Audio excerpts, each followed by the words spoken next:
serta rekan-rekan guru yang saya banggakan.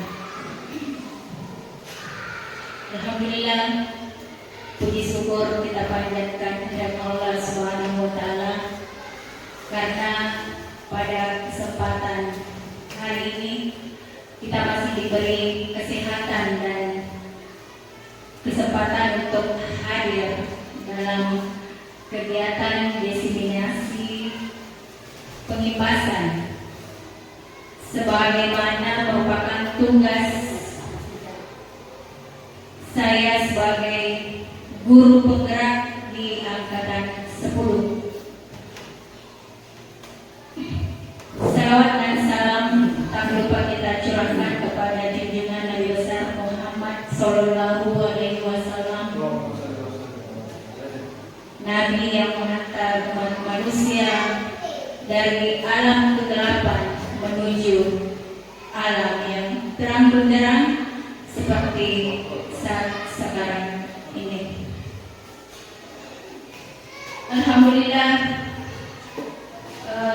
tak lupa saya ucapkan terima kasih banyak kepada Bapak Kepala Sekolah yang memberikan dukungan terhadap terlaksananya kegiatan saya ini, juga kepada rekan-rekan guru yang sudah meluangkan waktu untuk hadir pada kegiatan diseminasi atau pengimpasan sebagaimana materi yang kami pelajari di guru penggerak yang harus kami impaskan kepada rekan-rekan guru yang berjudul budaya positif dan nilai-nilai kebajikan universal. Baik Bapak Ibu, kita langsung saja. Ya, jadi judul materi untuk hari ini adalah disiplin positif dan nilai-nilai kebajikan universal. Mungkin ada dari Bapak Ibu yang bisa menjelaskan sedikit apa pemahaman Bapak tentang budaya positif. Ya, menurut Bapak Ibu, apa yang sebelum kita masuk ke materi, ya saya ingin menggali dulu pemahaman Bapak Ibu tentang budaya positif. Ya, saya persilakan kepada rekan Pak Tani. Ya, oke. Baik, terima kasih Ibu Husniati atas kesempatannya. Menurut hemat saya, kalau budaya positif itu adalah hal-hal yang baik, karena kita ketahui bersama bahwa positif adalah baik. Jadi kalau negatif berarti lawannya tidak baik. Jadi kalau budaya positif berarti berasal dari dua kata, budaya dan positif. Jadi kalau budaya kebiasaan, sedangkan positif adalah baik. Jadi budaya positif adalah kebiasaan yang baik. Jadi khususnya kita sebagai pendidik, tentu kaitannya budaya baik di sekolah. Jadi hal-hal baik atau kebiasaan baik yang kita lakukan di sekolah. Baik, saya kira itu saja. Terima kasih. Ya, terima kasih Pak. Ya, jadi untuk materi kita budaya positif itu sebenarnya terdiri dari beberapa bagian. Ada disiplin positif, ada teori kontrol, ada sedikit ada restitusi, ada keyakinan kelas, dan nantinya kita akan bahas satu per satu. Baik, sebelum kita masuk ke materi untuk lebih mencairkan suasana, mungkin ada dari rekan-rekan atau Bapak Ibu yang ingin ekspresi dulu untuk mengajak kita untuk ekspresi supaya kita lebih rileks dalam mengikuti materi. Oke, baik. Ya, baik, terima kasih untuk yang kedua. Baik, oke teman-teman. lebih meningkatkan suasana, kita breaking dulu ya. Jadi yang lain main laptop untuk fokus dulu, yang lain memberikan sesuatu silakan fokus dulu. Karena ini butuh fokus ya. Jadi introduksinya begini, kita akan melakukan sambung kata ya. Jadi nanti ada kata yang diucapkan sama teman-teman, silakan disambung. Jadi kalau tidak fokus nanti ngawur sambungnya ya. Jadi saya yang mulai dahulu, tapi katanya harus berakhir dengan kata benda ya, harus berakhir dengan kata benda. Jadi saya duluan, nanti akan sebut nama, silakan dilanjutkan apa yang telah saya lanjutkan. Dan kalau ibu berkata-kata nanti harus akhiri dengan kata benda. Contoh, saya pergi ke pasar membeli pisang, pisahkan kata benda ya. Dan lanjut di Borostina nanti begitu ya. Oke, ulangi. Saya membaca buku di dalam kamar, dan di dalam kamar ada secangkir kopi. Ya, Ibu Ayuni. Ya, sambung kopi. Berbahasa nih, ada kopi pertamanya. Kopi pertama, contoh, kopi saya minum bersama dengan Pak Dimas. Pak Dimas sambung lagi, misalnya, Bu Ratna, harus Pak Dimas awal katanya. Pak Dimas pergi ke sekolah, terserah ya, bilangnya. Ya, ulang. Saya pergi ke pasar membeli apel di Borostina.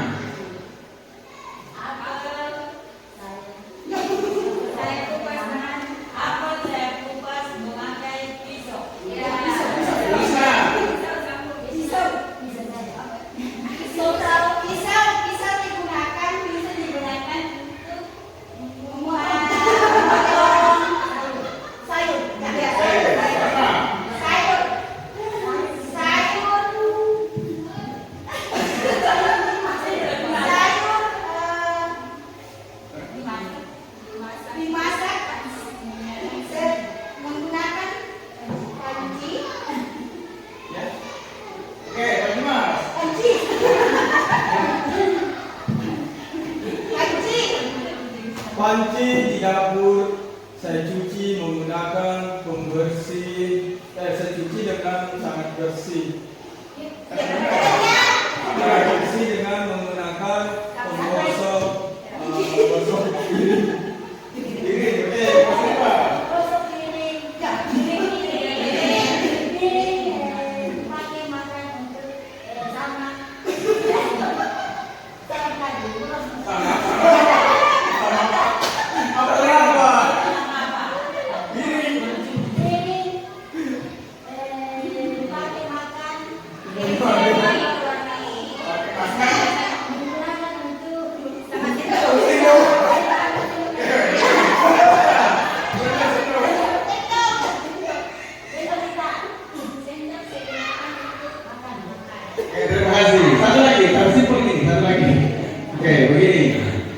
Nanti saya akan ada instruksi, ada perintah. Kalau perintahnya saya awali dengan perintah Ibu Hus, lakukan perintah benar.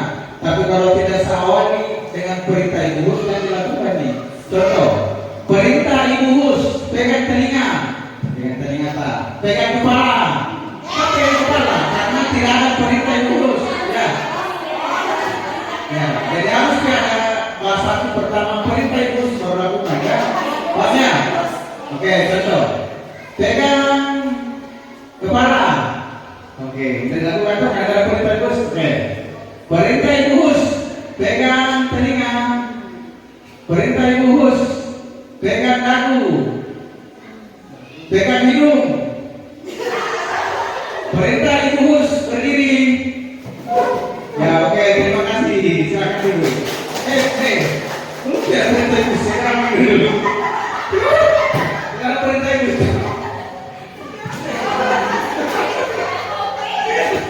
Oke, perintah Ibu silakan dulu. Oke, terima kasih.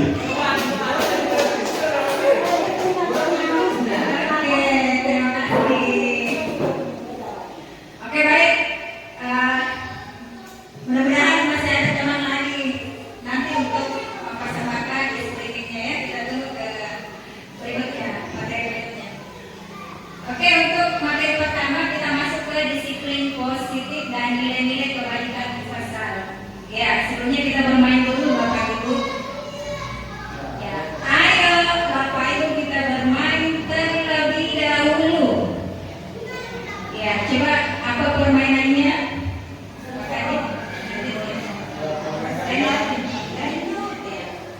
Oke, ini perintahnya. Melakukan kegiatan cobalah buka.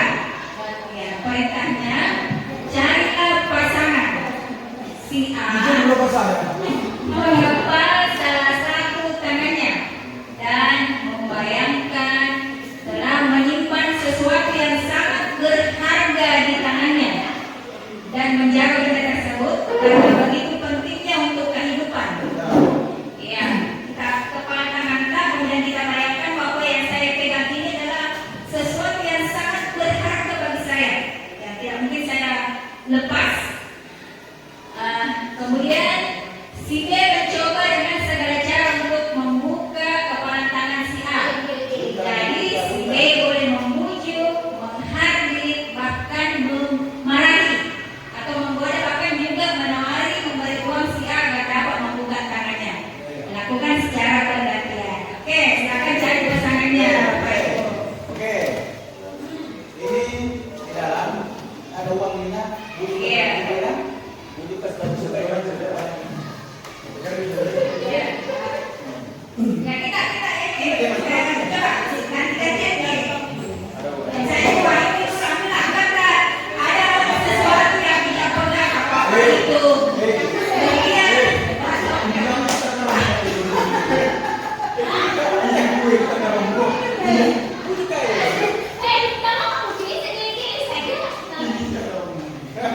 iya. Silakan bujuk supaya lawannya bisa membuka kepalan tangannya. Ya, siapa yang bisa membujuk? Ya, caranya bisa dengan berbagai cara, bisa menggoda, memarahi, ya memarahi, ya.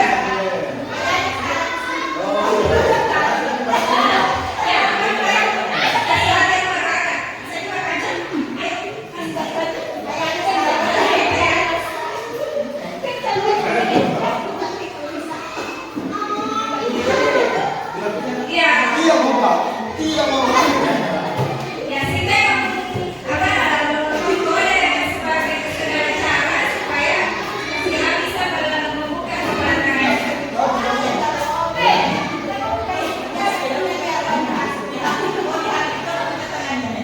Oh iya. Ya, ada yang dengan ikhlas membuka tangannya, baru berhasil lombaannya. Ya, ikhlasnya buka tangannya. Ya, ada stimulus responnya. Iya. Ya, nah sekarang setelah melakukan percobaan, maka silakan jawab pertanyaan berikut. Apakah si A atau si B membuka kepalan tangannya? Tidak. Apakah? Tidak. Tidak ya? Ada yang buka. Ada yang buka. Ada ya? Ya. Mengapa? Apa alasannya si A atau si B membuka kepalan tangannya? Sama kasih yang terbuka dulu. Apa alasannya? Oh, yang membuka dulu. Iya, yang terbuka dulu. Ini pakai nama. Kira buka. Karena saya dikasih dibunyikan bahwa saya yang bisa buka jalan kasih kayak saya. Karena terpengaruh dengan gayung gombalnya. Ya, yang tidak membuka tangannya siapa? Siapa? Ya. Ya.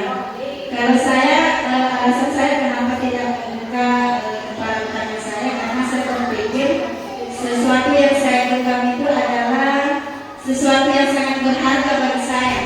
Bahkan walaupun orang yang membunuh saya tetap tidak akan membukanya. Ya, terima kasih. Jadi itu tadi alasannya ya. Yang pertama, teman kita membuka kepalan tangannya karena dia tergoda rayuan gombal dari teman si B. Kemudian yang tidak membuka tadi itu karena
Ya. Nah, di sini ada yang berpengaruh itu adalah stimulus respon dan teori kontrol. Ya, jadi apa itu stimulus respon? Stimulus respon itu adalah kita beranggapan bahwa kita bisa mengendalikan orang lain. Ya, kita bisa mengendalikan orang lain. Kita bisa mengatur sesuai dengan keinginan kita. Namun kenyataannya ada teori kontrol. Apa itu teori kontrol? Kenyataannya kita tidak bisa mengendalikan orang lain. Ya, hanya orang lain itu yang orang itu sendiri yang bisa mengendalikan dirinya sendiri. Jadi itu tadi stimulus respon dan teori kontrol. Oke. Nah, coba kita perhatikan dulu yang mana termasuk stimulus respon. Ya, realitas atau kebutuhan kita sama. Nah, itu menurut kita ya. Tapi sebenarnya teorinya itu realitasnya kebutuhan kita berbeda. Betul Bapak Ibu? Iya, kebutuhan kita berbeda. Kemudian semua orang melihat hal yang sama. Ya bahaya ini kalau semua orang sama kelihatannya, kamu laki-laki ya. Nah, namun kenyataannya setiap orang memiliki gambaran yang berbeda. Iya, mungkin menurut pakarnya misalnya sesuatu itu bagus, tapi menurut Pak Thomas, menurut saya itu kurang bagus. Seperti itu ya. Oke. Kemudian stimulus respon kita mencoba mengubah orang agar berpandangan sama dengan kita. Ya, kita paksa orang sepaham dengan kita, harus memiliki pandangan sama dengan kita. Namun kenyataannya kita berusaha memahami pandangan orang lain tentang dunia. Ya, kita harus menerima bahwa memang kenyataannya pandangan kita berbeda. Ya, kemudian perilaku buruk dilihat sebagai suatu kesalahan. Ya, ternyata semua perilaku itu memiliki tujuan. Ya, kita melakukan suatu perilaku itu pasti ada tujuannya masing-masing. Oke, orang lain bisa mengontrol saya. Nah, tadi sudah ya. Kenyataannya, ya hanya Anda yang bisa mengontrol diri Anda. Mau membuka kepala tangan atau menutup itu tergantung dari Anda sebenarnya. Kemudian saya bisa mengontrol orang lain. Ya, Anda tidak bisa mengontrol orang lain. Kenyataannya tadi dengan berbagai cara sudah dirayu, bahkan ada mungkin yang dihardik, tapi belum bisa berhasil.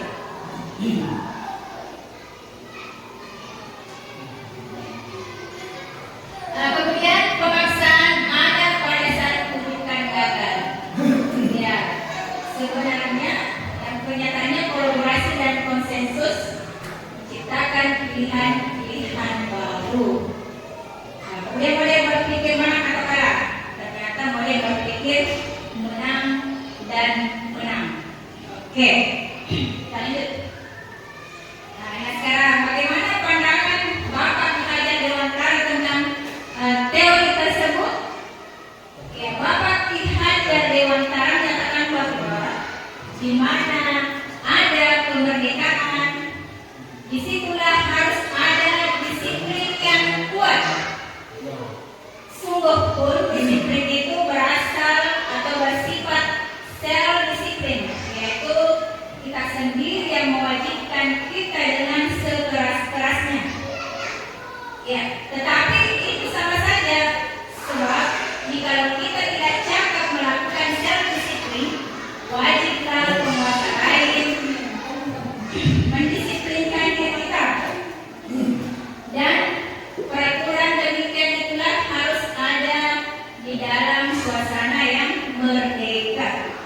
Ya, ada yang bisa menjelaskan dari teman-teman apa kira-kira maksud dari Bapak Ki Hajar Dewantara?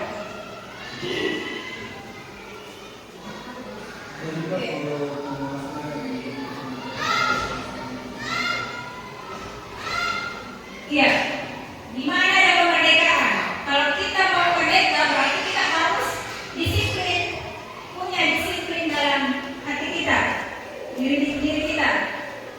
Silakan Pak. Baik, terima kasih. Pernyataan dari Bapak Ki Hajar Dewantara menyatakan bahwa di mana ada kemerdekaan, disitulah harus ada disiplin yang kuat. Sesungguhnya disiplin itu bersifat self-discipline, yaitu kita sendiri yang mewajibkan mewajibkan diri kita dengan sekeras-kerasnya. Maksudnya bahwa kebebasan untuk kita, karena ada pernyataan yang paling bawah itu adalah dalam suasana yang merdeka. Istilahnya bahwa kita bebas berekspresi, kita bebas mengeluarkan pendapat kita, tetapi apa yang kita lakukan itu dibarengi dengan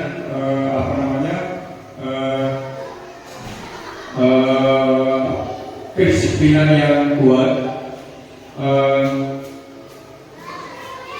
supaya hal-hal yang kita lakukan nanti itu yang akan terlaksana dengan baik. Saya rasa terima kasih. Ya, terima kasih Pak. Jika ada pendapat yang berbeda dari teman-teman.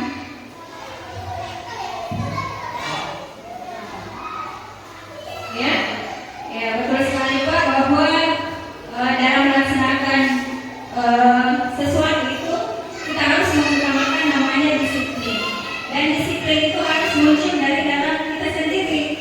Jadi kalau dalam diri kita tidak ada keinginan untuk disiplin, maka wajiblah penguasa. Kita kata ya, wajiblah penguasa lain untuk mendisiplinkan diri kita. Iya, ya sama dengan kita disiplin. Kalau kita tidak bisa mendisiplinkan diri, berarti ada yang bisa mendisiplinkan kita. Meskipun itu terkadang dalam keadaan terpaksa. Ya, seperti itu. Oke, baik, lanjut. Ya, saya kesimpulan bahwa untuk mencapai kemerdekaan dalam konteks pendidikan kita saat ini, menciptakan murid yang merdeka, syarat utamanya adalah harus ada disiplin yang kuat. Ya, disiplin yang dimaksud adalah disiplin diri yang memiliki motivasi internal. Apa itu motivasi internal? Motivasi dalam diri kita sendiri. Ya, jika kita tidak memiliki motivasi internal, maka kita memerlukan pihak lain untuk mendisiplinkan kita, atau motivasi eksternal. Berarti kalau sudah ada pihak lain yang mendisiplinkan kita, berarti itu adalah motivasi dari luar atau eksternal, bukan dari dalam. Ya, oke, lanjut. Ya, itu tadi ya tentang stimulus respon dan teori kontrol. Ya, oke. Nah sekarang kita lanjut ke teori motivasi, hukuman dan penghargaan, kemudian restitusi. Ya, kalau materi budaya positif memang sangat panjang materinya. Ya, sekarang Bapak Ibu, mari kita tanyakan ke diri kita sendiri, bagaimana kita berperilaku, mengapa kita melakukan segala sesuatu. Apakah kita melakukan sesuatu karena adanya dorongan dari lingkungan atau dorongan yang lain? Ya, coba kita renungkan. Ya, saya berperilaku seperti ini, apakah memang dari dalam diri saya sendiri, atau karena saya hanya ingin mendapatkan misalnya sesuatu, ujian atau penghargaan. Ya, jadi terkadang kita melakukan sesuatu karena kita menghindari rasa sakit atau ketidaknyamanan. Ya, mungkin sebagai hukuman ya. Kita murid-murid kita lihat tidak datang ke sekolah karena mungkin dia menghindar, dia tidak datang terlambat karena dia menghindari rasa ketidaknyamanan. Ketidaknyamanan seperti apa?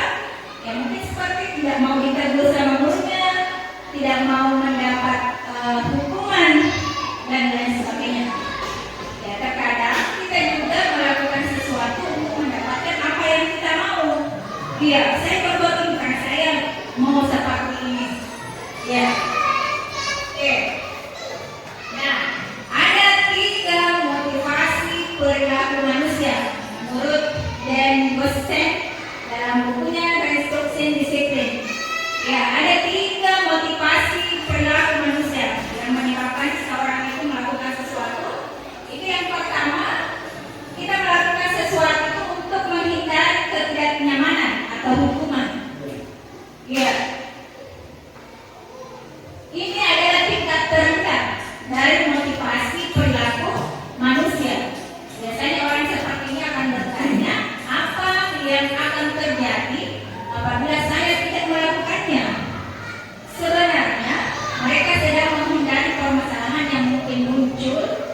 dan berpengaruh pada mereka secara fisik, psikologi maupun tidak terpenuhinya kebutuhan mereka bila mereka tidak melakukan tindakan tersebut. Ya, ini motivasinya bersifat apa? Ya, eksternal, karena ya bukan dari dalam dirinya. Kedua, untuk mendapatkan imbalan atau penghargaan dari orang lain. Misalnya, saya mau melakukan ini supaya saya dihargai misalnya, ya, ataukah saya mau berbuat seperti supaya mendapatkan hadiah, ya. Ya, ini satu tingkat di atas motivasi yang pertama, dan itu terendah. Yang kedua ini satu tingkat, ya, bermotivasi yang pertama. Di sini orang berperilaku untuk mendapatkan imbalan atau penghargaan dari orang lain. Orang dengan motivasi ini akan bertanya, apa yang akan saya dapatkan apabila saya melakukannya? Ya, nyatanya memang itu sebelum melakukan bertanya memang apa yang saya dapatkan kalau saya melakukannya? Ya, mereka melakukan tindakan untuk mendapatkan pujian dari orang lain. Ya, motivasi ini juga bersifat eksternal. Nah, yang ketiga, untuk menjadi orang yang mereka inginkan dan menghargai diri sendiri dengan nilai-nilai yang mereka percayai. Ya, orang dengan motivasi ini akan bertanya, akan menjadi orang yang seperti apa apabila saya melakukannya. Mereka melakukan sesuatu karena nilai-nilai yang mereka yakini dan hargai, dan mereka melakukannya karena mereka itu menjadi orang yang melakukan nilai-nilai yang mereka yakini. Dan inilah motivasi yang akan membuat seseorang menjadi disiplin positif, karena motivasi perilakunya bersifat internal bukan eksternal. Ya. Dan kita harapkan seperti itu ya, motivasi yang disiplin positif itu kita laksanakan atau kita tanamkan dalam diri kita itu karena adanya motivasi dari dalam atau internal. Ya, bukan karena ada apanya. Ya. Lanjut. Nah, sekarang kita masuk ke materi hukuman atau konsekuensi. Hukuman atau konsekuensi. Nah, kita ada yang bisa menjelaskan dari Bapak Ibu apa perbedaan dari hukuman dan konsekuensi? Ya, beda ya, hukuman dan konsekuensi berbeda.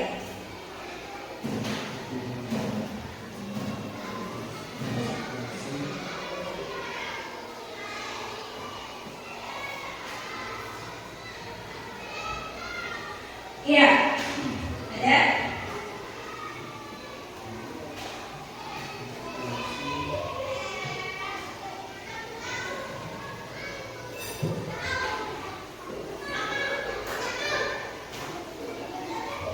Hukuman dan konsekuensi, ya perbedaannya.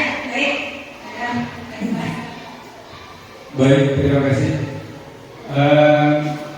Menurut saya kalau hukuman itu tidak terencana, artinya perilaku yang dilakukan oleh seseorang yang tidak terencana sehingga ketika dia melakukan kesalahan atau tidak sesuai dengan apa yang sudah itu bisa diberikan hukuman baik fisik ataupun non fisik.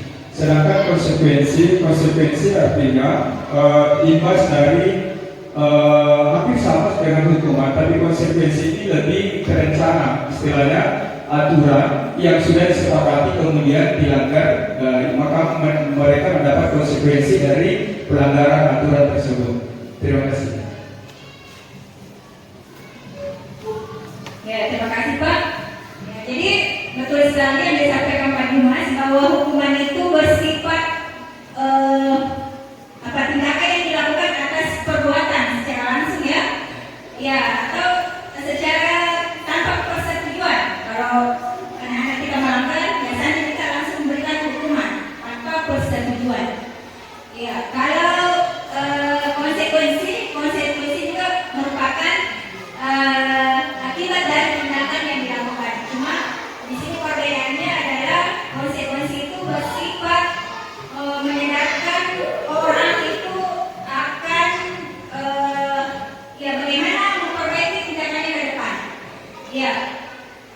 Biasanya hukuman itu bersifat menyakitkan ya, menyakitkan. Ya, apakah bukan cuma sekedar hukuman fisik yang bersifat menyakitkan? Misalnya kita berikan hukuman kepada anak didik kita, dikurangi nilainya misalnya, atau misalnya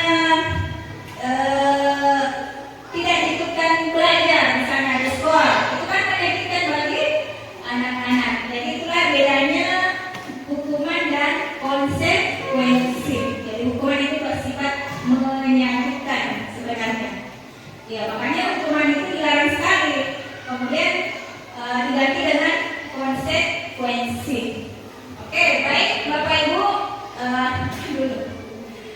Ya, saya akan membagikan amplop yang berisikan beberapa pernyataan yang akan ditempelkan pada kertas pleno dengan mengelompokkan pernyataan tersebut dengan benar pada kolom hukuman atau konsekuensi.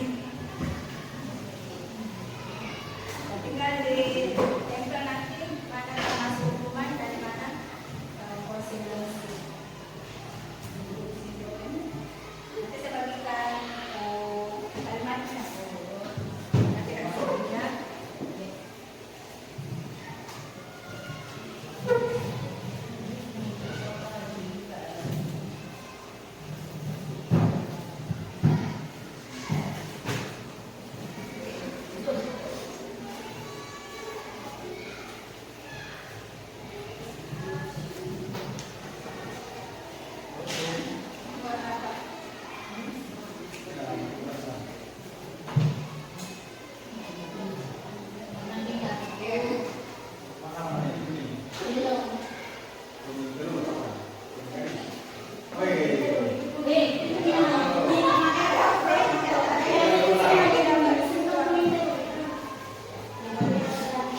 Ya, kakak kita tulis kembali di kertas pelota halaman sebelumnya. Terus kembali ini. Iya, kalau ditempel di atas nanti ada tambah di situ. Apakah termasuk hukuman atau konsekuensi?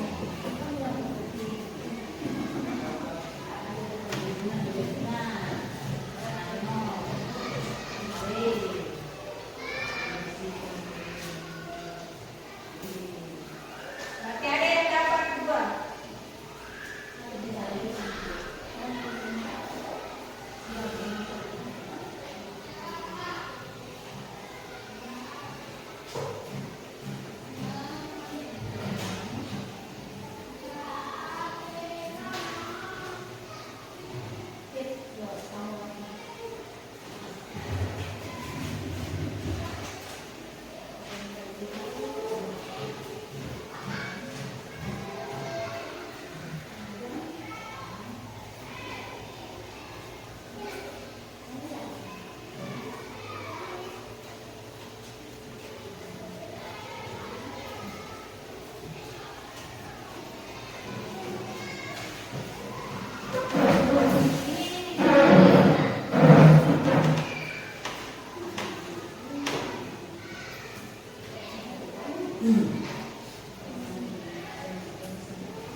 Ya, sudah tertempel semua ya.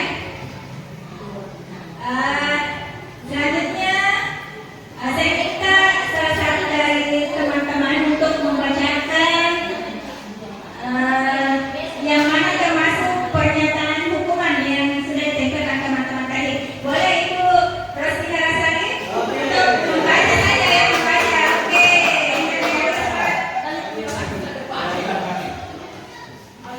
Ya, hukuman nanti adalah yang membaca konsekuensi.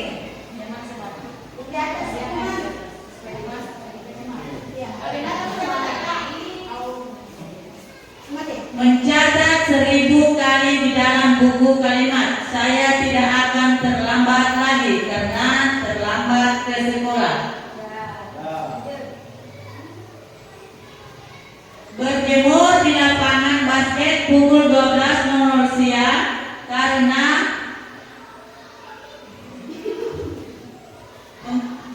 mengobrol dengan teman. Murid diminta bertelanjang kaki sepanjang hari karena tidak menggunakan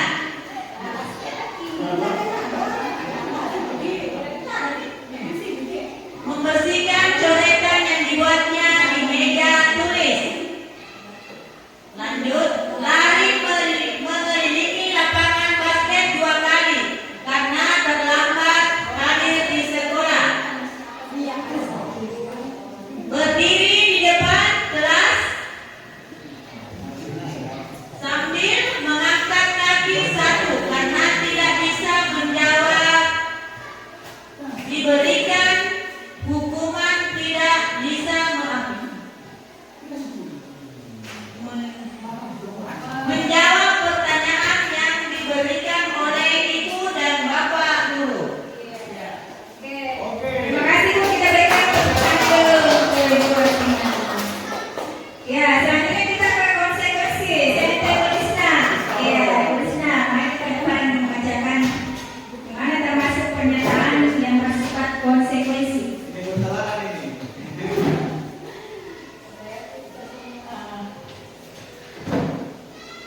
Pertama, membersihkan WC sekolah karena mematahkan pensil kawannya. Yang kedua, menggantikan kertas tugas teman yang telah dicoret-coret. Yang ketiga, membersihkan tumpahan air di meja tulis karena tersenggol pada saat belajar. Oke.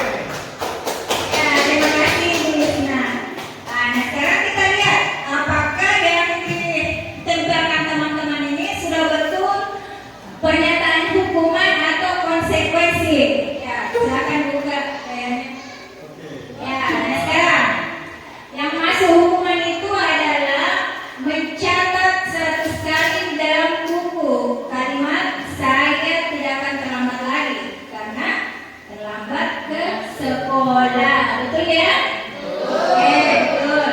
Nah, kemudian yang kedua, lari mengelilingi lapangan basket 2 kali karena terlambat hadir di sekolah. Betul ya? Oke, betul. Nah, kemudian murid diminta untuk push up 15 kali karena tidak menggunakan masker di sekolah. Betul. Oke. Nah, kemudian berjemur di lapangan basket pukul 12 siang karena mengobrol dengan teman.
dia termasuk hukuman atau masuk di Yang mana? Ini proses pertama? ongkosnya WC sekolah karena Hah? Oh, dia masuk hukuman. Nilai pada tukar. Ini hukuman ini. Yang mana di sini yang salah? Oh, ini membersihkan coretan yang dibuatnya di meja tulis. Salah tadi. Ya, jadi kalau ini kira-kira hukuman tadi menyakitkan tidak? Ya, kalau pernyataan itu menyakitkan ya. Ya, kemudian konsekuensinya ada yang menyakitkan. Ya, ya, tidak ya. Nah, ini membersihkan coretan buatnya sendiri di meja tulis ya. Aku bersihkan. Konsekuensinya kalau yang mencoret, ya silakan bersihkan sendiri. Ya, seperti itu. Sudah paham ya Bapak Ibu tentang hukuman dan konsekuensi. Jadi kita lanjut. Ya, jadi hukuman itu ada juga beberapa faktor yang mempengaruhi. Ya, ini ada dihukum oleh penghargaan. Ya, sebagaimana kita sekarang ini kita sudah tidak diwajibkan lagi untuk memberikan sebuah penghargaan kepada siswa kita meskipun siswa kita itu berprestasi. Ya, saat kita berulang kali menjanjikan hadiah kepada anak-anak agar berperilaku bertanggung jawab atau kepada seorang murid agar mempelajari sesuatu yang baru atau kepada seorang karyawan agar melakukan pekerjaan yang berkualitas, kita sedang berasumsi mereka tidak dapat melakukannya atau mereka tidak akan memilih untuk melakukannya. Ya, artinya kalau kita menjanjikan sebuah hadiah kepada anak, berarti kita barangkali bahwa dia tidak bisa melakukannya. Kalau saya kasih hadiah, pasti dia berusaha untuk melakukannya seperti itu. Oke, ini menurut pendapat Alfi Hon. Ya, tidak menutup kemungkinan pendapat kita berbeda dengan pendapatnya Alfi Hon. Lanjut. Ya, ternyata penghargaan itu memiliki pengaruh.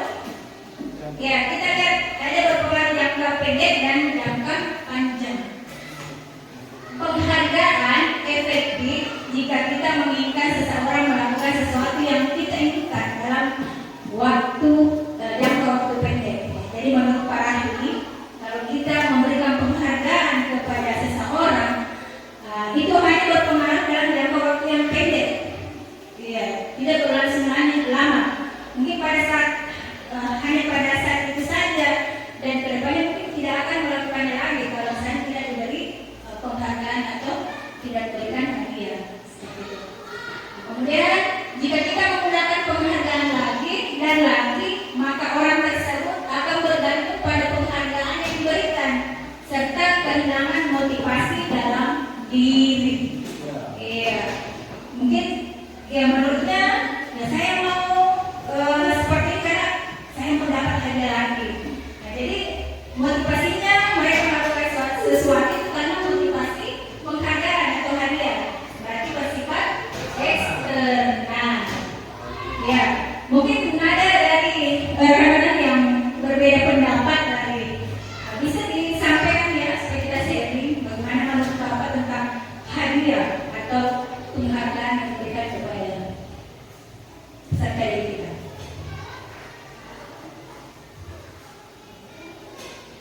Ya, karena di sini ada yang memang dua ya, pendapat ya, ada yang setuju dan memang ada juga yang kurang setuju tentang ini. Ya, boleh kita dengarkan dulu pendapat, mungkin ada yang agak berbeda dari pendapat tadi. Terima kasih atas waktunya kembali. Nah, kalau menurut saya, kalau pemberian hadiah setuju saja, karena ini untuk memotivasi seseorang untuk melakukan hal lebih dari apa yang dilakukan selama ini. Contoh konkretnya adalah atlet, kita lihat atlet, misalnya apa yang mereka inginkan dari perlombaan itu, ya pasti yang mereka inginkan adalah mendapat hadiah atau juara sehingga mereka bisa membanggakan. Dan dari dari hal tersebut, karena keinginannya pasti mereka akan berlatih lebih keras, lebih disiplin dan lebih apa namanya, sehingga mereka memacu dirinya sendiri untuk mendapatkan hal tersebut. Saya kira kalau untuk pemberian ini, saya kira hal yang masih wajar-wajar saja menurut saya. Terima kasih.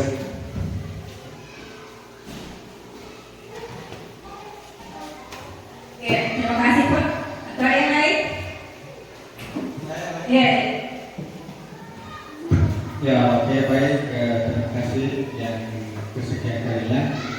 Ya, memang kalau kita membahas tentang penghargaan, ya saya pun juga bertanya-tanya kenapa teori ini baru muncul sekarang, sementara kita sudah berabad-abad di sekolah. Kenapa tidak muncul dari dulu kalau memang pemberian penghargaan itu kurang baik atau motivasinya dari luar?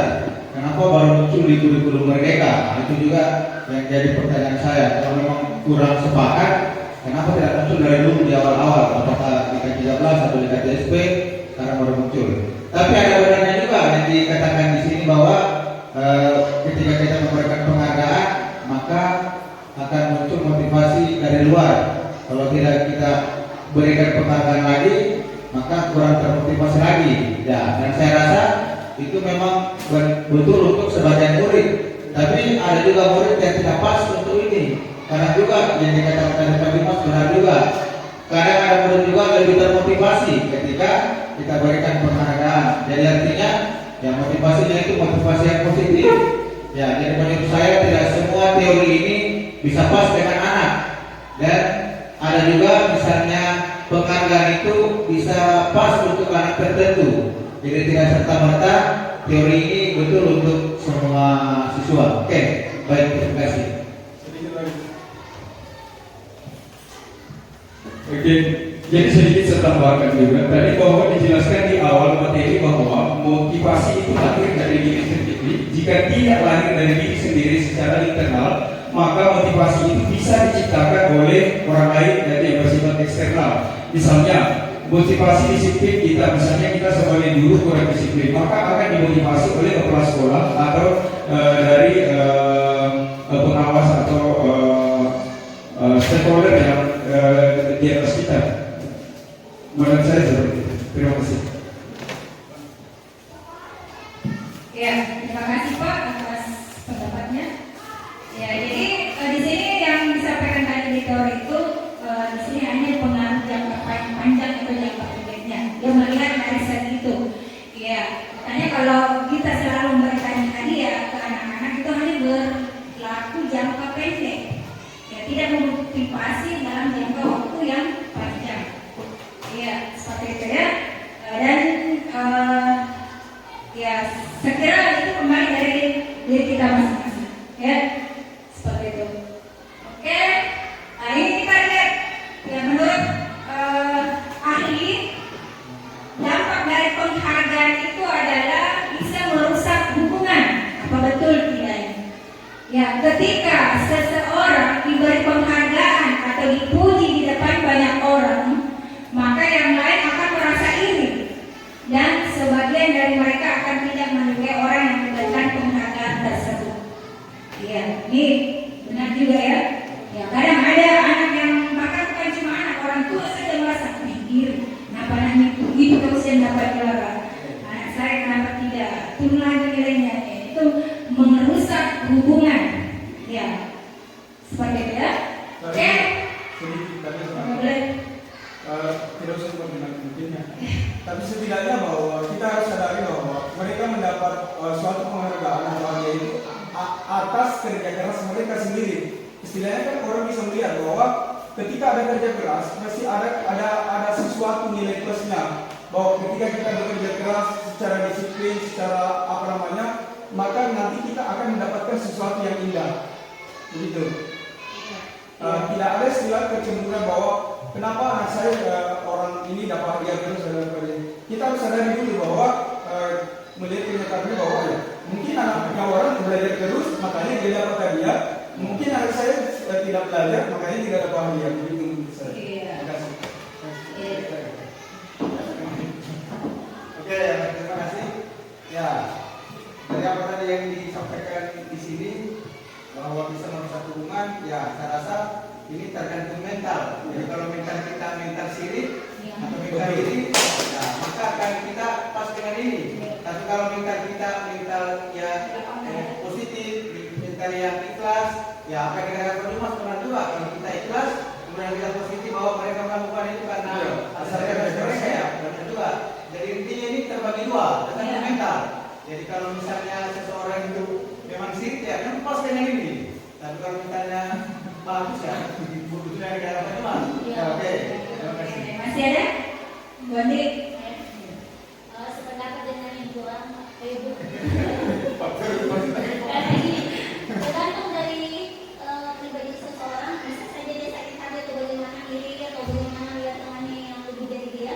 Tapi bagi saya, jujur sebagai pribadi, gara-gara saya melihat Pak Jumas dengan Pak Kadir, saya bermotivasi untuk mendaftar CGP. Karena paling tidak kalau tadi saya sampaikan tidak mendekati. Karena kita semua tergantung dari pribadi masing-masing. Ya, kuncinya tergantung dari pribadi masing-masing. Dan bagaimana kita memandang segi positif dan negatifnya. Ya, ada segi positif dan negatifnya. Ya, seperti itu ya. Oke, kita lanjut. Nah, kita seru-seru dulu deh. Terlalu tegang. Ya. Tapi tunggu dulu. Ada SPK dulu. Tapi gara-gara melihat ibu harusnya selalu kamu begini, mama kamu dulu. Jangan tahu harusnya motivasi. Ya, karena sudah ada teman-teman yang bisa kita bisa apa lihat, kita bisa ambil pelajaran dari situ. Mana mereka yang tahu ini apa yang tidak ada kan mereka mau apa ini kalau kita kan sudah enak. Ada teman-teman yang bisa membantu. Ya, bersyukur sekali ya. Ya, makanya saya bilang yang lain kita itu paling banyak CGP-nya. Oke, dapat banyak sekolah yang menginginkan ada CGP-nya tapi belum ya. Semoga sekolah lain juga kedepannya bisa ada CGP-nya. Oke, nah ini lagi penghargaan menurunkan kualitas. Penghargaan mematikan kreativitas. Penghargaan menghukum. Iya. Ya itu kata sadisnya ya. Iya. Ya kita kembali dari ya kita bagaimana cara kita memandang, kita ambil dari segi positif dan negatifnya saja. Ya. Oke. Ini tadi selesai di materi apa tadi itu? Disiplin positif. Ya sekarang kita lanjut ke materi berikutnya. Ya ini pembentukan keyakinan kelas. Ya, markibas. Apa itu markibas? Mari kita bahas bersama-sama. Ya, sering dulu karena terlalu tegang ini. Ada teman-teman? Oke. Oke, ini. Oke, instruksinya begini. Ikuti saya ya. Ikuti saya. Bola, bola, bola, bola. Oke, mulai ya.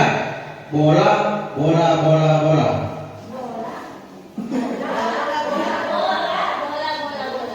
Ulangi. Bola, bola, bola, bola. Ada berapa bola? Ada berapa bola? Ada berapa bola? Berapa bola? Ada berapa bola? Ada berapa bola? Ada berapa bola? Oke. Belum ada yang benar. Oke, instruksinya ikuti saya. Bola, bola, bola, bola. Lagi. Bola, bola, bola, bola. Ada berapa bola? Ada berapa bola?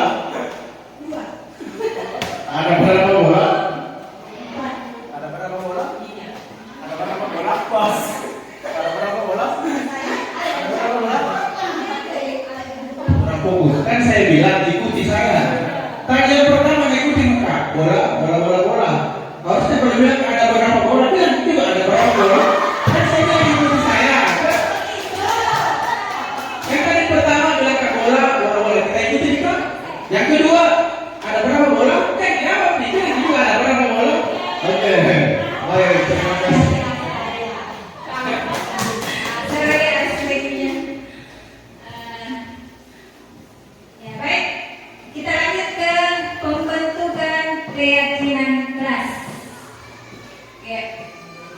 Ya, segera Bapak Ibu sudah menerapkan kelas ini tentang keyakinan kelas. Ya, mengapa keyakinan kelas? Mengapa tidak peraturan kelas? Ya, sekarang ini ada pertanyaan. Mengapa kita memiliki peraturan tentang penggunaan helm pada saat mengendarai kendaraan roda 2 atau motor? Ya, mungkin jawabannya karena apa? Untuk keselamatan. Iya, kita mau selamat. Iya. Kemungkinan jawaban kita adalah untuk keselamatan.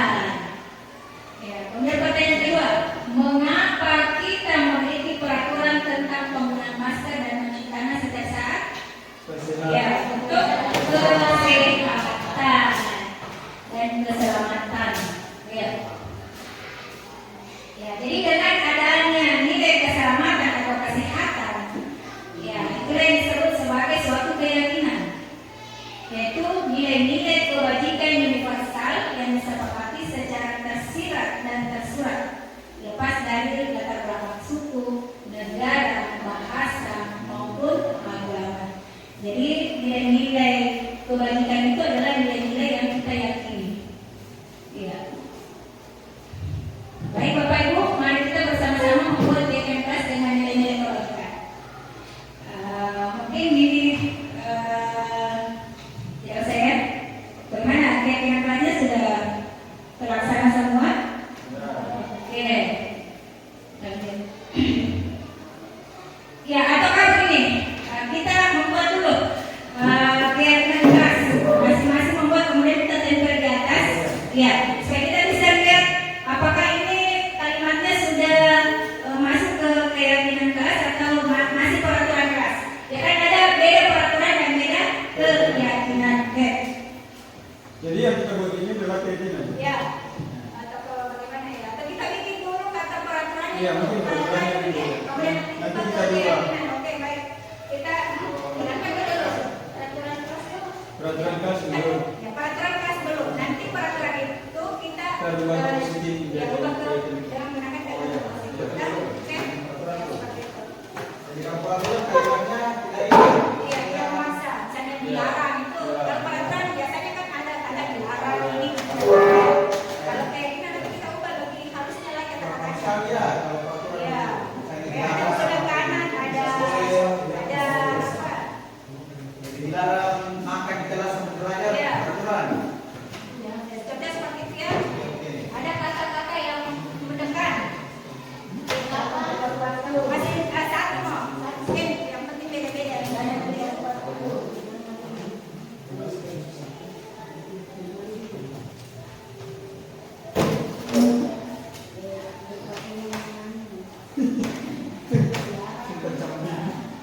Emang saya tidak ada kok. Dilarang yang berdiri.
kedua, meminta izin kepada guru jika keluar kelas. Meminta izin kepada guru jika keluar kelas. Disiplin dalam belajar. Ya, disiplin ya. Disiplin. Bagaimana sepakat? Ya, disiplin Mas. Bisa.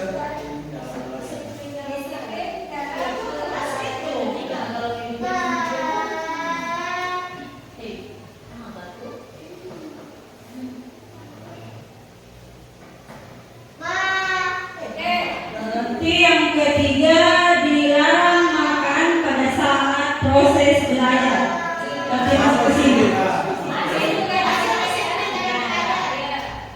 Yang keempat, dilarang membuat keributan di dalam kelas. Jaga ya. Jaga keamanan. Ya. Jaga keamanan.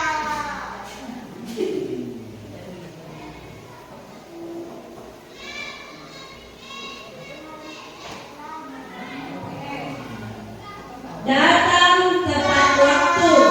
Disiplin juga. Bertanya dengan sopan. Bertanya dengan sopan berarti ya bisa saling menghargai. Bertanya dengan sopan.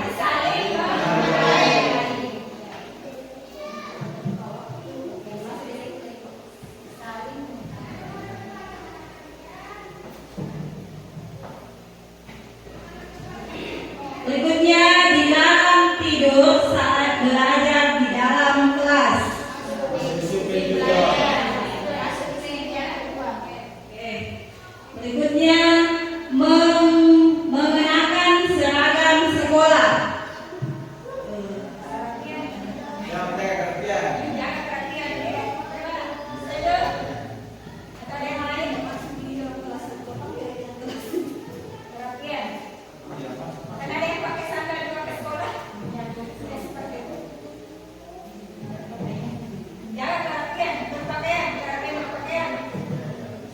Disiplin berpakaian. Oh, jadi sebagainya.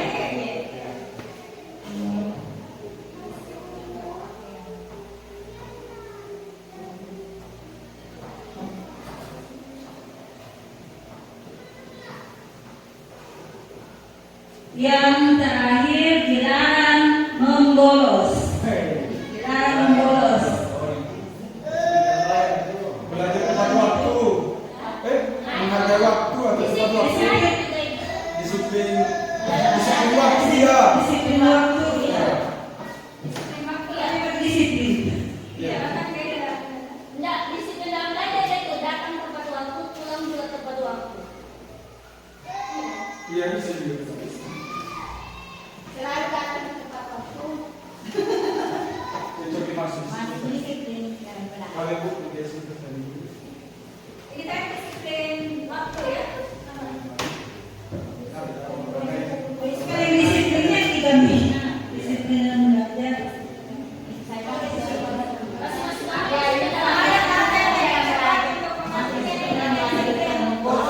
Bolos kan itu masih dalam jam pelajaran. Apa bolos tuh? Kalau menurut saya masuk disiplin dalam belajar. Iya, tidak jam pulangnya. Oke. Ya. Selesai ya? Ya. Ya. Oke. Ya, tepuk tangan untuk kita semua. Iya. Nah, jadi peraturan kelas saya baca kembali, jangan buang sampah untuk menjaga kebersihan kelas. Supaya kelasnya. Meminta izin kepada guru jika keluar kelas. Ya, disiplin dalam belajar. Dilarang makan pada saat proses belajar dan masuk juga disiplin dalam belajar.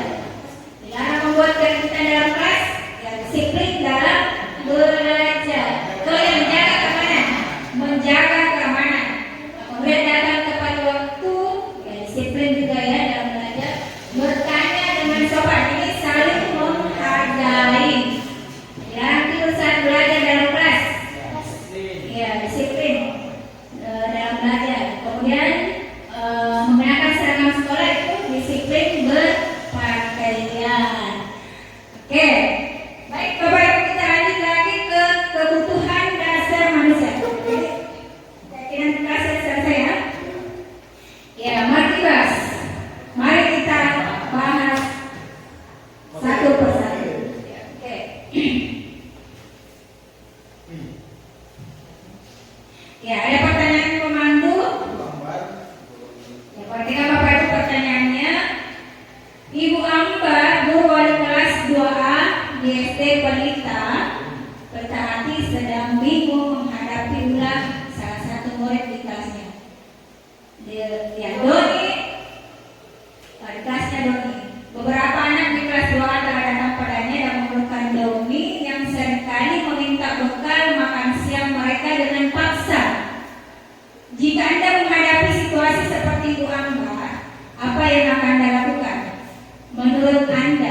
kira-kira apa alasan Doni melakukan hal itu? Pernah terjadi di kelasnya Bapak Ibu?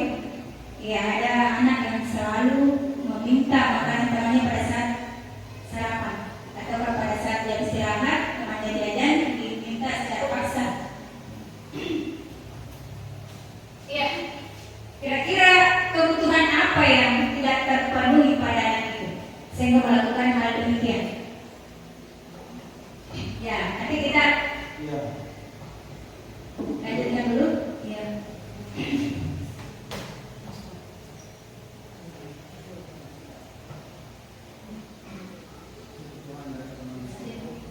Ya, nah, jadi itu tadi pertanyaan pemandunya ya. Sekarang ada 5 kebutuhan dasar manusia.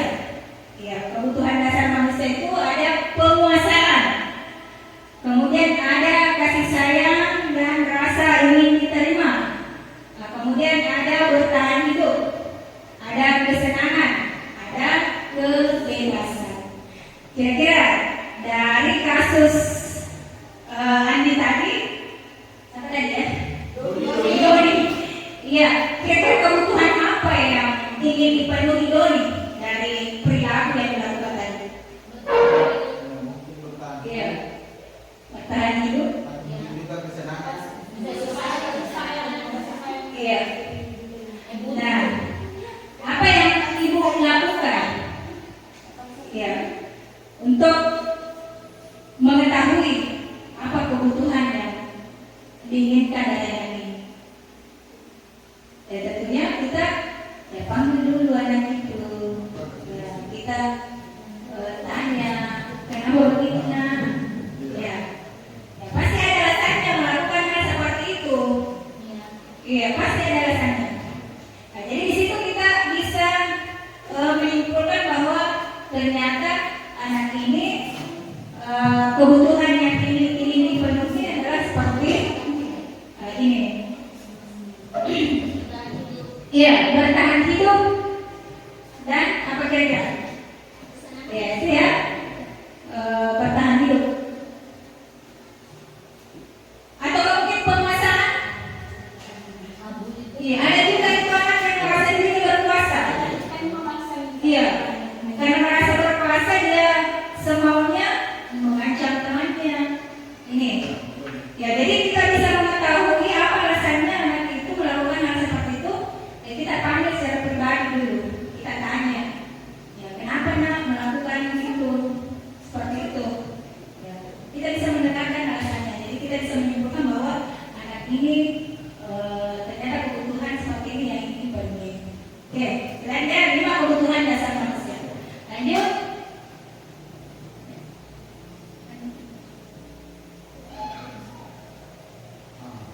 Iya. Nah, sekarang kita bertahan hidup atau survival. Kebutuhan bertahan hidup adalah kebutuhan yang bersifat fisiologis untuk bertahan hidup, misalnya kesehatan, rumah, dan makanan. Kebutuhan biologis sebagai bagian dari proses reproduksi termasuk kebutuhan untuk tetap bertahan hidup. Ya, komponen psikologis pada kebutuhan ini meliputi kebutuhan akan perasaan aman, yaitu untuk kebutuhan bertahan hidup ya. Lanjut.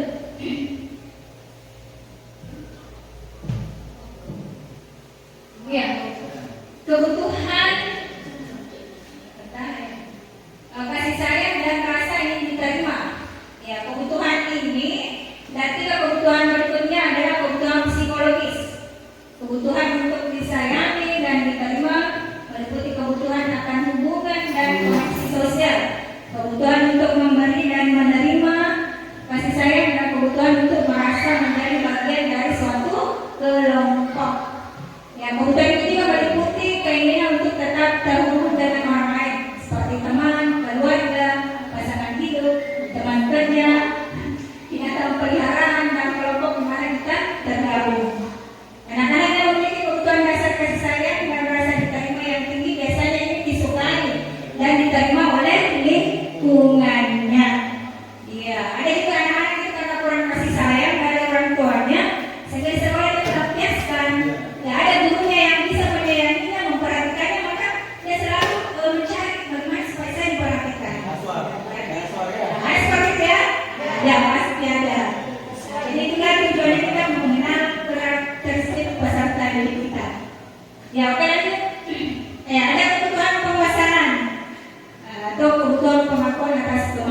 berhubungan dengan kekuatan untuk mencapai sesuatu, menjadi kompeten, menjadi terampil, diakui atas prestasi dan keterampilan kita, didengarkan dan memiliki rasa harga diri.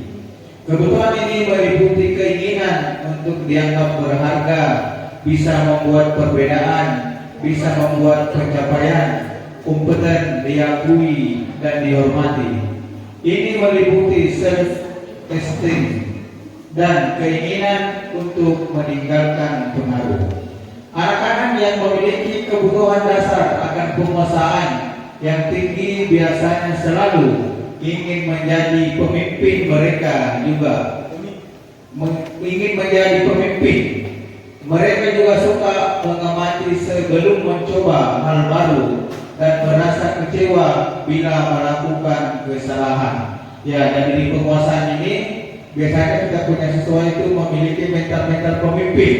Jadi biasanya dia ingin tampil, kemudian dia juga punya ambisi yang bahkan lebih dari temannya, dan mereka akan kecewa ketika melakukan kesalahan. Ya, jadi saya kembalikan ke Ibu, silakan.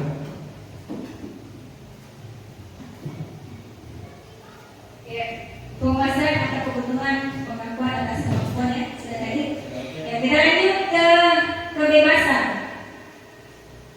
Ya, kebebasan itu kebutuhan untuk bebas adalah kebutuhan akan kemandirian, otonomi, memiliki pilihan dan mampu mengendalikan arah hidup seseorang. Anak-anak dengan kebutuhan kebebasan yang tinggi menginginkan pilihan.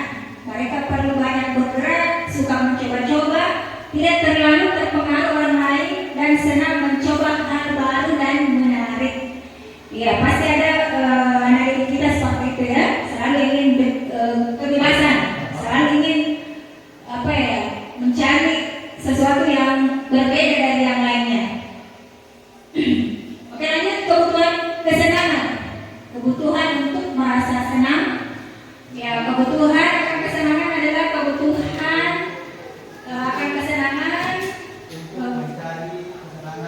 Ya, kesenangan bermain, tertawa. Ya, bayangkan kekuatan apapun. Betapa banyak kita. Ya, rasa membutuhkan kebutuhan akan kesenangan dalam belajar.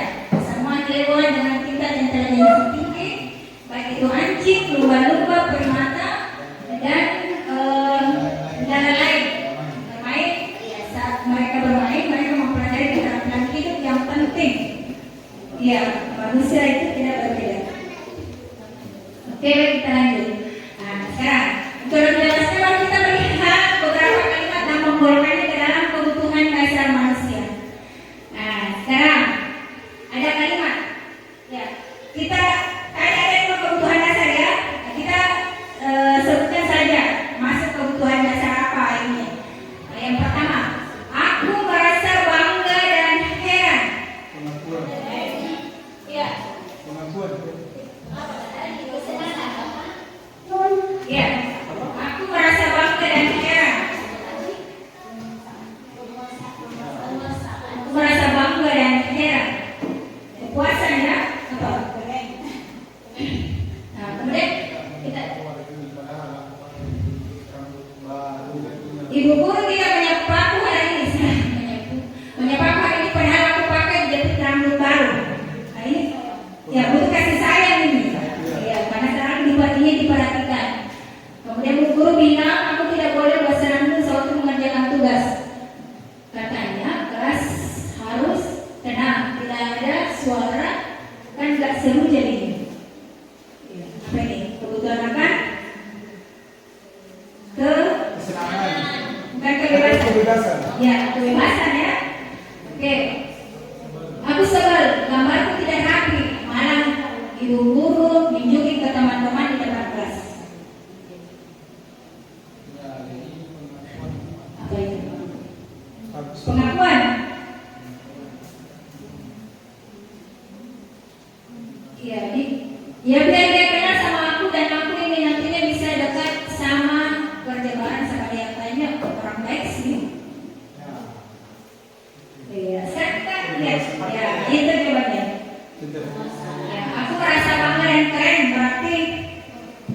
penguasaan. Ya betul kan ya? Ibu guru tidak menyapa orang ini padahal aku lebih pakai jepit rambut. Masih saya dan rasa aku bosan. Masa belajarnya cuma gitu-gitu aja. Setiap hari ketemu guru. Itu kebebasan. Ibu guru bilang aku tidak boleh bosan aja sewaktu mengerjakan tugas. Katanya kelas harus tenang, tidak ada suara kan nggak seru jadinya. Ya dia butuh kesenangan. Jadi dia seru kalau kelas ribut. Aku sebel, gambarku tidak rapi. Malah guru menyuruh kata-kata kelas.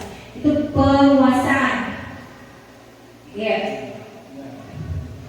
Ya biar dia kenal sama aku dan aku ini nantinya bisa dekat sama dan kerja bareng sama dia. Kayaknya orangnya baik sih. Ya.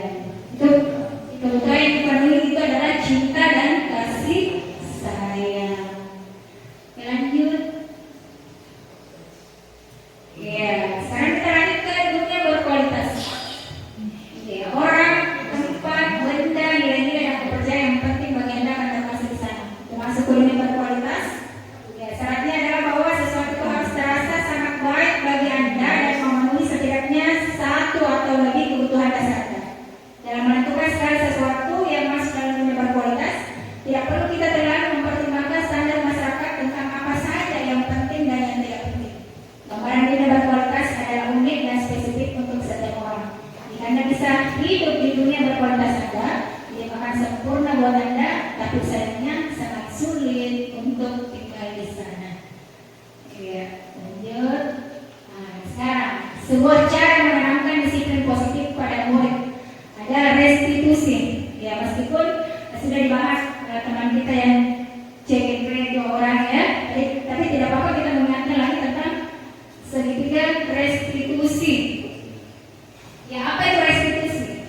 Restitusi adalah proses menciptakan kondisi bagi murid untuk memperbaiki kesalahan mereka, sehingga mereka bisa kembali pada kelompok mereka dengan karakter yang lebih kuat.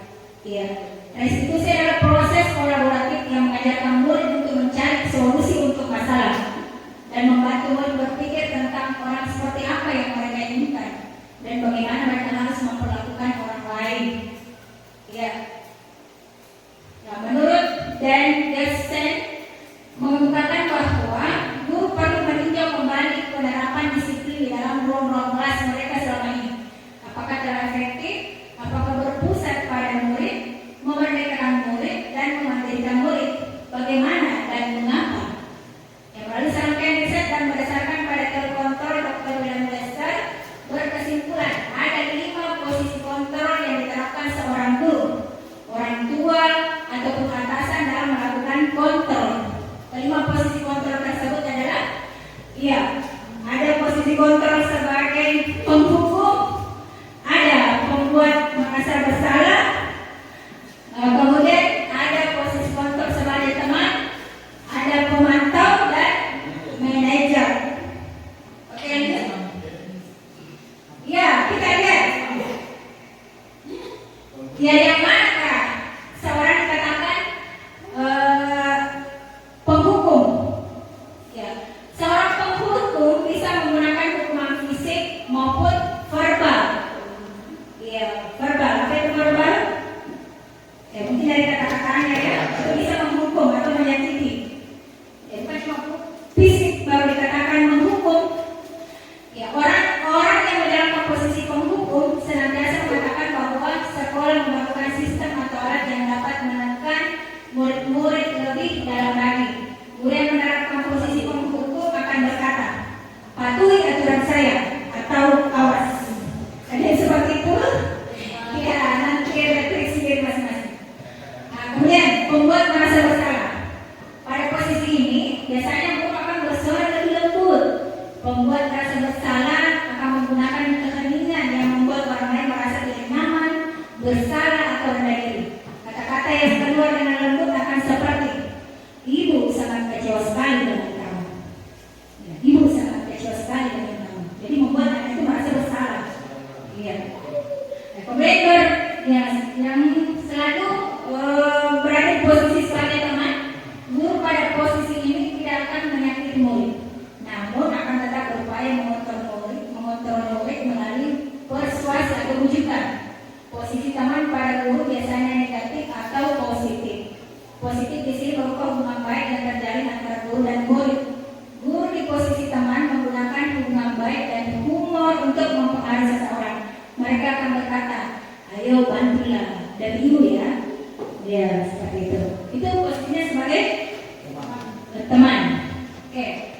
kita ke posisi memantau. Memantau berarti mengawasi. Pada saat kita mengawasi, kita bertanggung jawab atas perilaku orang-orang yang kita awasi. Posisi memantau berdasarkan pada peraturan dan konsekuensinya dengan menggunakan sanksi. Kita dapat memisahkan hubungan pribadi kita dengan murid. Sebagai seseorang yang menjalankan posisi memantau, pertanyaan diajukan, apa yang telah kamu lakukan? Apa yang telah kamu lakukan? Oke, sekarang posisi yang terakhir yaitu posisi sebagai manajer. Manajer adalah posisi di mana guru berbuat sesuatu bersama dengan murid, mempersiapkan murid mempertanggungjawabkan perilakunya, mendukung murid agar dapat menemukan solusi atas permasalahannya sendiri, sehingga murid menjadi manusia yang merdeka, mandiri dan bertanggung jawab. Seorang manajer akan berkata, jika kamu meyakininya, apakah kamu bersedia memperbaikinya? Iya. Nah, dan jadi kita berharap kita berada di posisi yang mana? Manajer ya. Ya, secara Bapak Ibu mengamati komposisi kontrol, pos manakah Bapak Ibu yang sering dilakukan?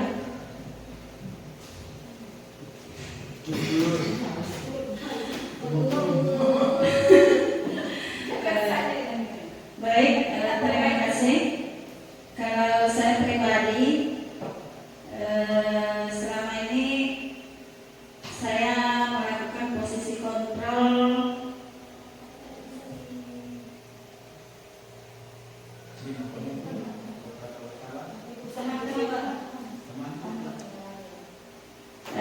saya memposisikan saya di sini sebagai teman, ya karena mengapa saya pilih di sini karena ketika peserta didik mendapatkan suatu masalah, maka yang saya lakukan itu adalah menasihati atau memberikan solusi kira-kira apa yang akan kalian lakukan. Misalnya saya kasih contoh, misalnya ketika dua orang peserta didik sedang berkelahi apalah, ya di sini saya tidak langsung memarahi, ya tetapi saya memberikan arahan, memanggil peserta tersebut, memberikan pertanyaan, kenapa, tahu tidak kenapa saya panggil? Nah, mungkin dari pertanyaan itu dia bisa apa namanya, menyadari bahwa oh saya salah. Ya, jadi saya tidak menghukum diri saya, hanya bertindak sebagai teman. Saya kira bisa. Oke, terima kasih. Ya, silakan Bapak Ibu yang lain. Oke, baik, terima kasih. Kalau menurut saya apa yang dilakukan Ibu Ratna tadi itu bukan di posisi kontrol teman ya, karena Ibu sendiri yang menggali apa yang mereka lakukan, terus solusinya bagaimana, siswa sendiri yang menemukan cara terbaik untuk menyelesaikan permasalahan tersebut. Dan saya kira ini adalah hal yang sangat bagus sekali. Justru hal-hal tersebut yang harus kita lakukan, tetapi untuk ke posisi kontrolnya saya rasa itu adalah posisi kontrol manajer menurut saya. Karena kita yang memberi, bukan kita yang memberi solusi, tapi kita mengarahkan saja untuk memecahkan masalah tersebut kepada peserta didik yang memiliki masalah tadi. Jujur kalau saya ditanya posisi kontrol mana yang sering saya lakukan, jujur kalau pribadi saya masih kelima-limanya masih saya gunakan.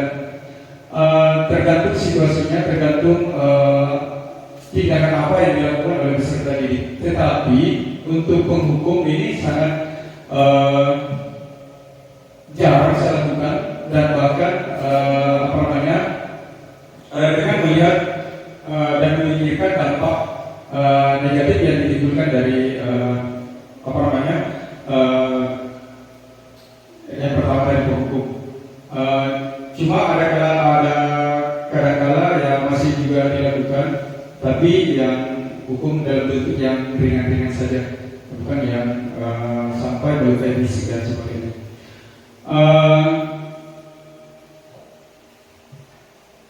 Kalau yang saya lakukan di awal-awal itu ya saya khusus kontrol di teman.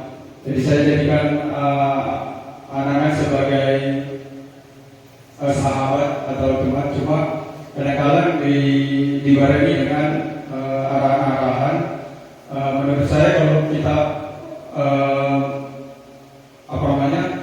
memperlakukan peserta didik seperti anak seperti teman sendiri, ada dampak positifnya, ada juga jeleknya. Karena salah satu dampak negatifnya adalah anak-anak itu menganggap kita sebagai temannya, bahkan dalam berbahasa pun mereka tidak bisa membedakan antara temannya sendiri dan gurunya. Jadi yang paling bagus kita lakukan adalah yang jelas yang kelima tadi adalah posisi control manager. Saya rasa itu yang saya temukan. Terima kasih. Mungkin Mas Eva bisa menyampaikan berada di posisi mana Ibu Mas Eva? Silakan. Pasti ya, pasti salah satunya di situ. Kalau sekarang saya berada di posisi pembuat merasa bersalah. Ya, saya tidak menghukum, tapi saya melukai hatinya anak-anak dengan membuat dia bersalah. Saya selalu mengatakan, apa kamu tidak kasihan dengan orang tuamu? Apa kamu tidak kasihan dengan saya? Saya sudah capek bicara dari pagi sampai siang. Ya, sehingga anak itu tertunduk, merenung, itu melukai hatinya ya. Itu membuat ya. Tapi saya akan berusaha untuk berada di posisi manajer. Yang diharapkan itu kita berada di posisi manajer. Ya, yang sebagaimana itu manajer seperti di atas, ya mempersiapkan guru mempertanggungjawabkan perilakunya, mendukung guru yang dapat menemukan solusi.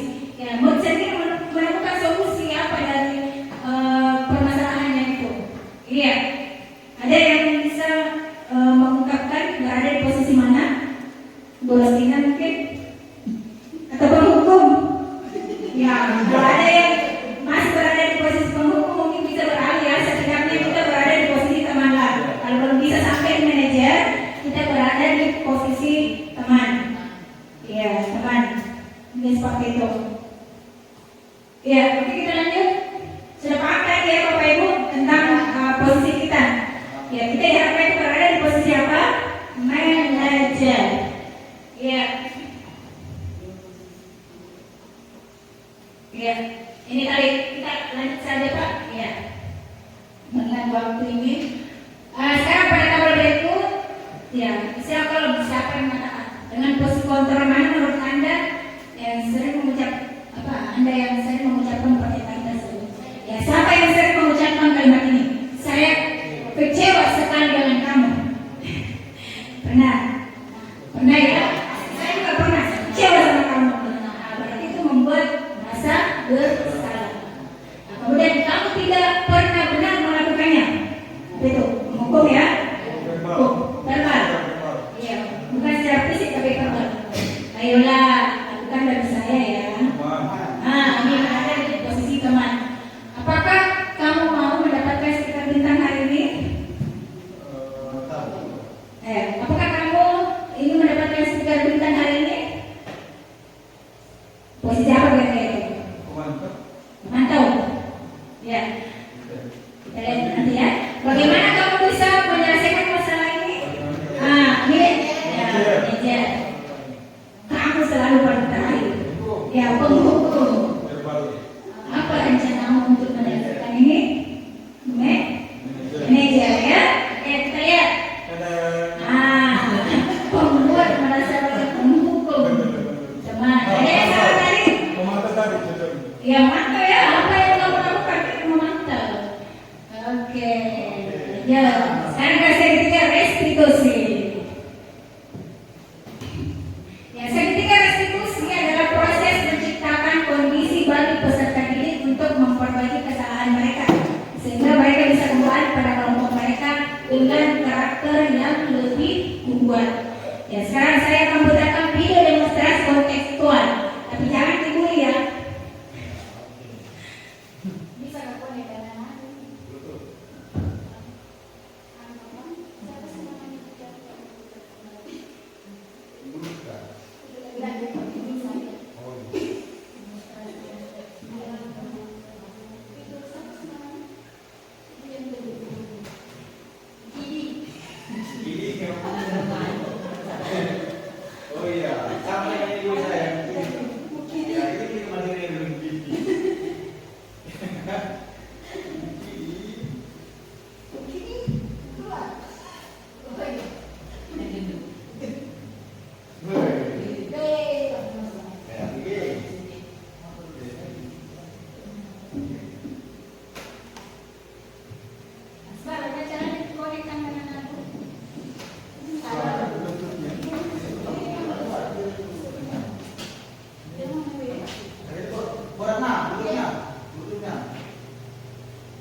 Kira-kira apa tahu tidak kalau Rizky tidak kejadian karena uang jajannya ada yang di situ? Tahu?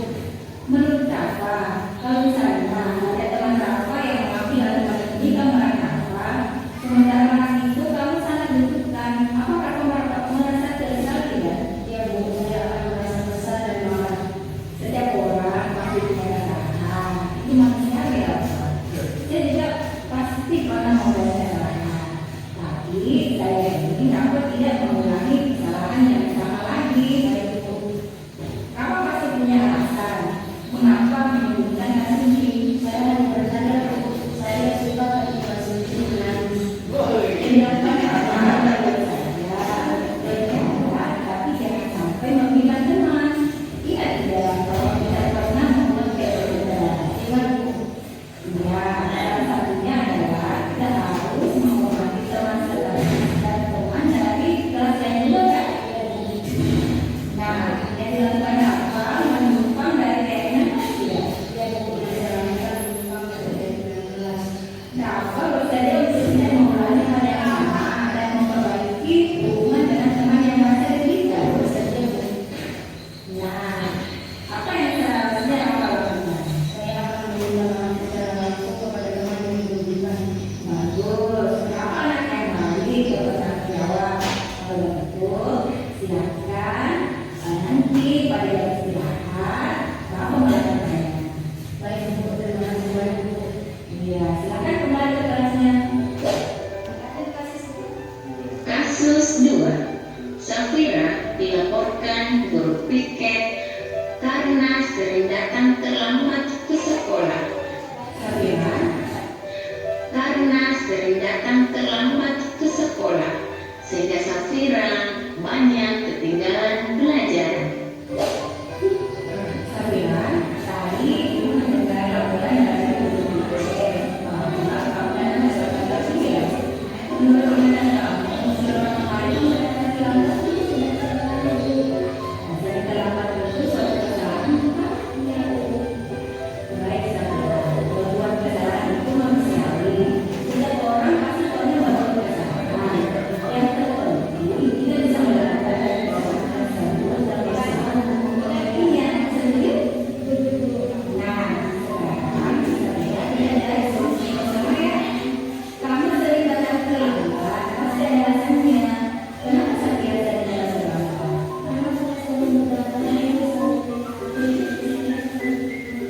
Kamu tahu keinginan kelas yang sudah kita sepakati. Kalau dalam penerapan sekolah, pelanggan keinginan kelas tidak. Menurut kamu, keinginan kelas apa yang sudah kamu langgar? Menurut kamu, disiplin itu penting tidak untuk kamu?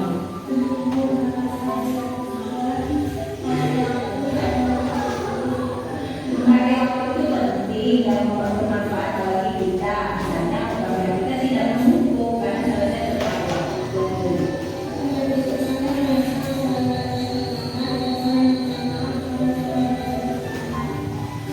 Baik Safira, kamu sudah menunjukkan sikap yang baik dan meminta maaf. Nah, apa yang akan kamu lakukan supaya kamu tidak datang terlambat ke sekolah? Baiklah Safira, kamu sudah melakukan solusinya. Dan ibu akan bekerjasama dengan orang tua kamu agar kamu tidak datang terlambat lagi ke sekolah. Sekarang silakan kembali ke kelas. Ya, oke. Kita lihat, ya setidaknya kita lakukan seperti itu. Jadi ada langkah-langkahnya bisa ditinggal restitusi itu. Nanti kita lihat langkah-langkahnya. Yang pertama itu ada menstabilkan identitas. Ya, tadi melakukan hal yang terbaik yang bisa kita lakukan. Itu langkah pertama, menstabilkan identitas. Ya, tahu tidak kenapa ibu saya panggil ke sini? Tidak tahu bu. Ya, ditanyakan. Ya, tadi saya mendapat laporan hari ini. Itu namanya menstabilkan identitas. Nah, kemudian validasi tindakan yang salah. Ada tadi validasi tindakan yang salah. Sebentar. Ya, semua perilaku memiliki alasan. Ya, kita tanyakan ke peserta didik kita mengapa dia melakukannya. Pasti ada alasannya. Ya, tadi seperti Rafa katanya hanya bercanda, ya main-main.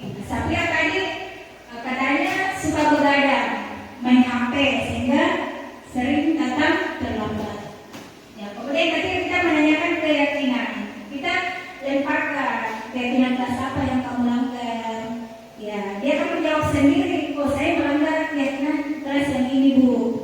Ya nanti dia mencari sendiri solusinya, apa yang harus dia lakukan untuk memperbaiki kesalahannya. Ya itulah kita diharapkan seperti itu ya. Oke, itu tadi sedikit. Ya ini tadi ya sudah. Lanjut validasi tindakan yang salah. Mungkin hanya kata-katanya saja ya. Ya. Oke, validasi tindakan yang salah, menanyakan keyakinan. Ya. Baik Bapak Ibu, setelah kita mendengarkan penjelasan tentang segitiga restitusi, ya lanjut saja ya. Nah, ini ada sebenarnya ada kasus tapi karena waktunya mepet, tidak bisa kita mungkin ya. Ya, kita sampai terima kasih dan salam bahagia. Jadi materi kita sudah sampai di sini sangat lama ya, dan memang budaya positif itu materinya luas. Kalau hanya beberapa jam kami saja pelajarinya itu berapa lama?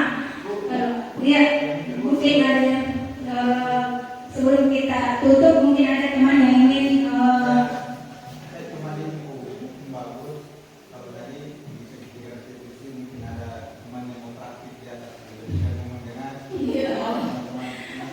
ya bagus juga kalau ada yang ya mungkin orang juga sama masih belum bisa praktekkan segitiga restitusi. Ya, nanti ada murid ya, ada guru dan ada murid. Ya, saya kasusnya Bu Rustina selalu tidur di kelas. Ya, sebagai guru Mas Reba bagaimana cara menyelesaikan permasalahan itu dengan tiga kali tindakan ya. Yang pertama itu menstabilkan identitas, kemudian validasi tindakan yang salah, kemudian ketiga menanyakan keyakinan. Ya, ada contoh videonya tadi seperti itu.